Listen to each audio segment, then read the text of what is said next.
Let me start by telling a personal story which will probably be able to illustrate some of the issues I'm going to talk about. In 1977, I was a guest of the state in Pietermaritzburg, held under Section 6 of the Terrorism Act. My dad was allowed to send me 10 rand a month, which I had to go and collect personally from the post office. And the security police interrupted their torture sessions to take me to the post office. I remember one trip very vividly. As the police were driving, they were taunting me. Just look at the people in the street. Show us one oppressed black amongst them. Just look at those two. They are laughing, they are having fun, and you are saying blacks in this country are oppressed. I couldn't point one person, but I did insist that those people walking on the pavement were oppressed and unhappy. And when we got to the post office, got out of the car,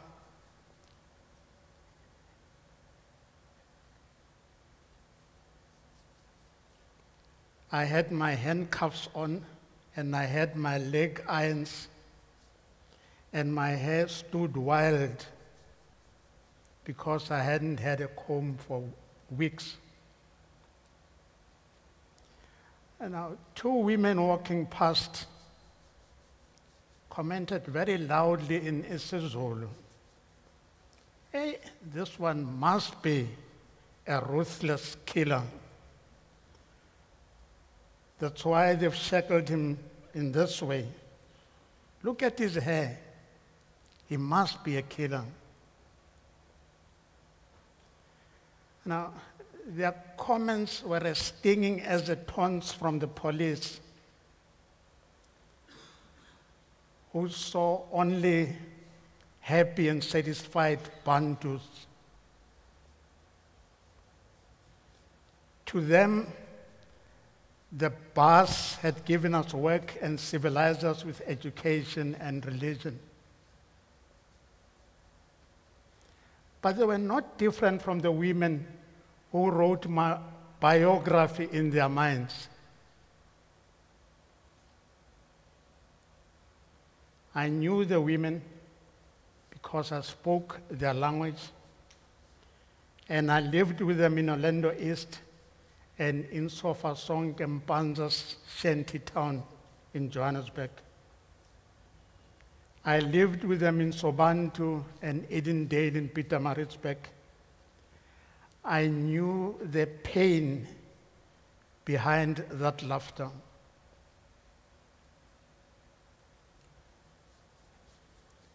The policemen would probably tell the Truth and Reconciliation Commission that they didn't know the effects of apartheid, that they had been indoctrinated into believing that what their leaders were doing was for the good of the Bantu and the fatherland. At that time, we were in a country divided, the one side not hearing the other. And those of us who tried to tell what we thought was the truth ended up in jail, in exile, gagged from saying anything publishable, or we even ended up dead. You'll remember the Nat Nakasas, the Ken Tembers, the Juby Mayets, the Tami Mazwais, the Tenjim Tinsos, the Ernest Coles. Each one of us in here will have his or her own list. Now I'll tell you, it's these ugly memories that stoke my passion for freedom of expression, for freedom of the press and other media. We should never again have to use the fig leaf, "I didn't know."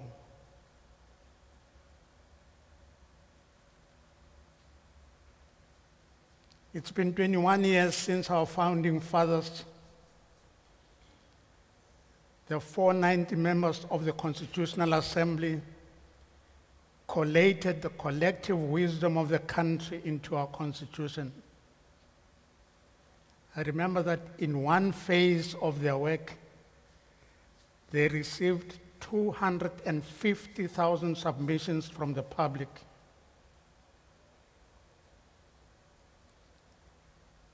And it was out of this collective wisdom that they wrote, everyone, I want to stress that word again, everyone has the right to freedom of expression, which includes freedom of the press and other media.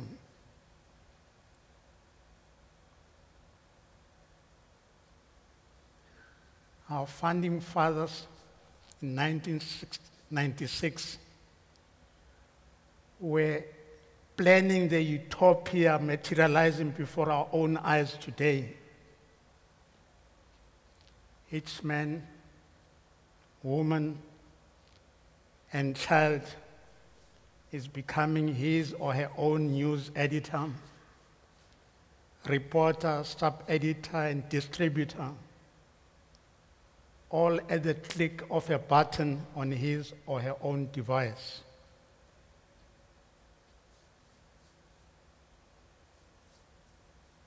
So it was all settled 21 years ago. So why should we be discussing this today?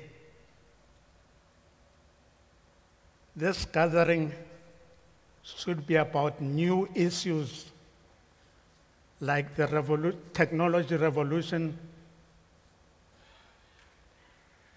about lies that have been wrapped in fancy ribbons and are now called fake news.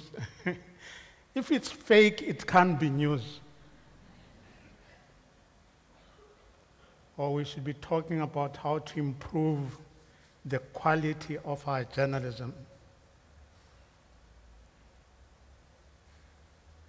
But very sadly, we South Africans glossed over Section 16 of the Constitution, and we didn't assimilate it into our culture in spite of several important decisions by our courts, including the Constitutional Court. I can draw on heaps of judgments, but let me just read one which says, the Constitution recognizes that people in our society must be able to hear, form, and express opinions freely. For freedom of expression is the cornerstone of democracy. That's why, Wendy, I was suggesting this little bit of CSI.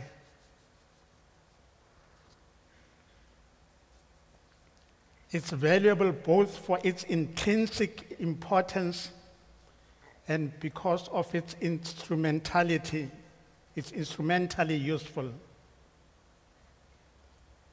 It's useful in protecting democracy by informing citizens, encouraging debate, and enabling folly and misgovernance to be exposed. It also helps the search for truth by both individuals and society generally. If society represses views it considers unacceptable, they may never be exposed as wrong.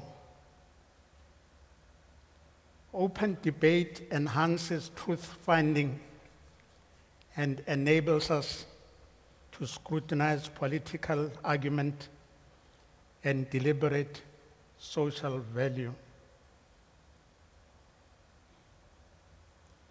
Let me point out something just by the way. Penny Sparrow tweets, "I am a monkey," meaning me, Joe, who's a monkey. I get into a tease, start a campaign, and she ends up in front of the courts because she committed hate speech. That term is being bandied around very easily. And for good reason, because it provides the red herring. While we chase after the racists, we ignore the substantial things in our society. Penny Sparrow didn't take a cent from my skin.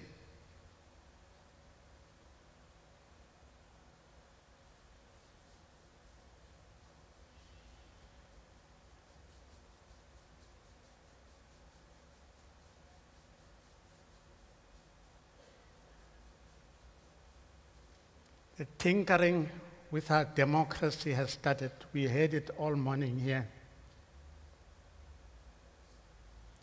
But let me stick to the media. In recent weeks, the South African National Editors Forum and 11 journalists, commentators and editors asked the High Court in Johannesburg for an urgent interdict against the BLF to stop the BLF from harassing, intimidating, assaulting, and threatening journalists. And the BLF has largely ignored the court order and continues harassing journalists. For example, very recently, Mika Reddy of Amapungane was accosted by BLF supporters. But it's not just from those quarters. Some residents in Colini in the northwest have harassed journalists covering protests there. And journalists have also complained about the harsh treatment they receive from the police. And of course, I don't know if Mr. Mthembu is here already. There's a more ominous threat, that of the Statutory Media Appeals Tribunal that's been hanging over print media since 2007. And I needn't remind you that the ANC was part of the Constitutional Assembly that gave us Section 16. But it's not just the threat of a Statutory Media Appeals Tribunal that bothers the media. It's the anti-media rhetoric that accompanies this threat, which could be fueling the violence against journalists.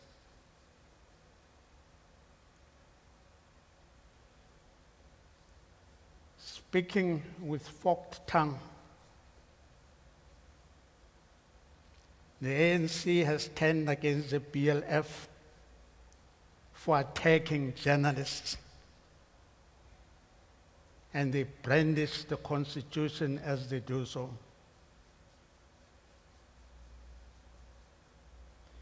But truth is that the ANC is inadvertently encouraging the BLFs and the people in Colini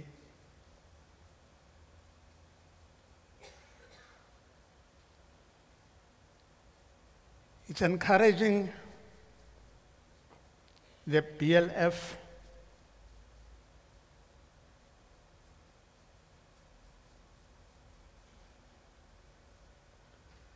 in its anti-democratic posture.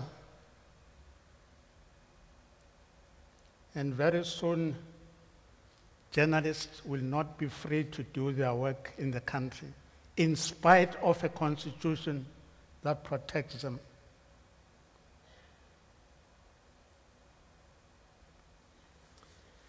Again, I should point out that the threat of a media appeals tribunal doesn't worry me. The Constitutional Court is going to rule against it. But by the time we get to the Constitutional Court, the taxpayers' money and time will have been wasted, and publishers will have been pulled into the courts for years before we get it resolved.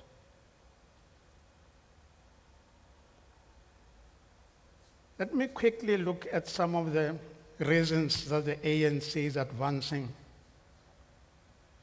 for wanting a media appeals tribunal. It argues that self-regulation of print media in South Africa has failed, that there are insufficient punitive measures which can be taken against publications. For example, we don't impose any fines. Now, the logic of this eludes me, quite frankly.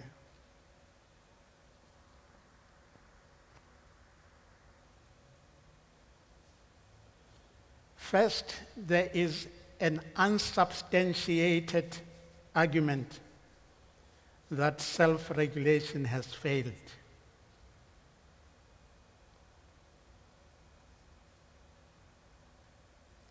And instead of explaining in what way it has failed, they jump to some element. They say, we have insufficient punitive measures.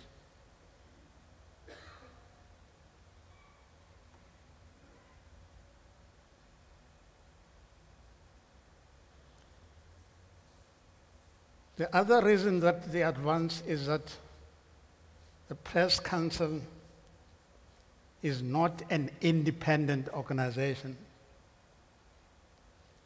It still relies on money from the media that it's supposed to regulate.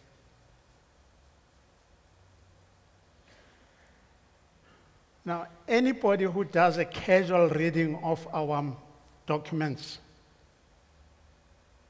will know that we have an architecture that ensures our independence. The chairperson of the council is a retired judge, Judge Philip Levinson.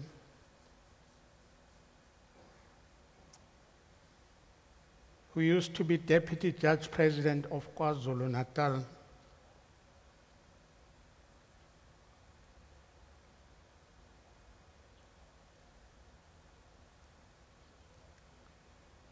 We also have the chairperson of the appeals panel, who's been in the news recently, Judge Bennett Mwepe. He heads our appeals tribunal. And we have another eminent jurist, Judge Yvonne Mokoro, heading our appointments panel. just from that, you will be able to see that the Press Council is, in fact, independent. We are not a court of law, but we see ourselves as an alternative dispute resolution mechanism. We provide speedy and cost-effective processes.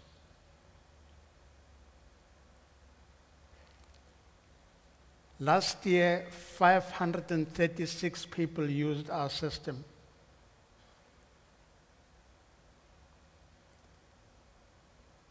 And this has come slightly down from the year before, where we had 591 complaints. South Africans still see us as a useful mechanism.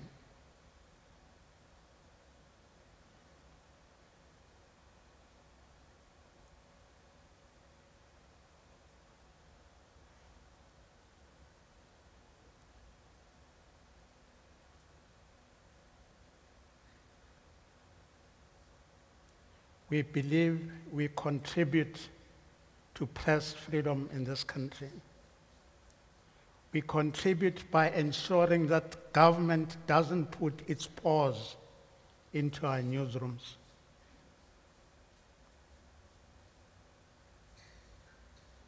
So many people have sacrificed their lives for us to get this freedom.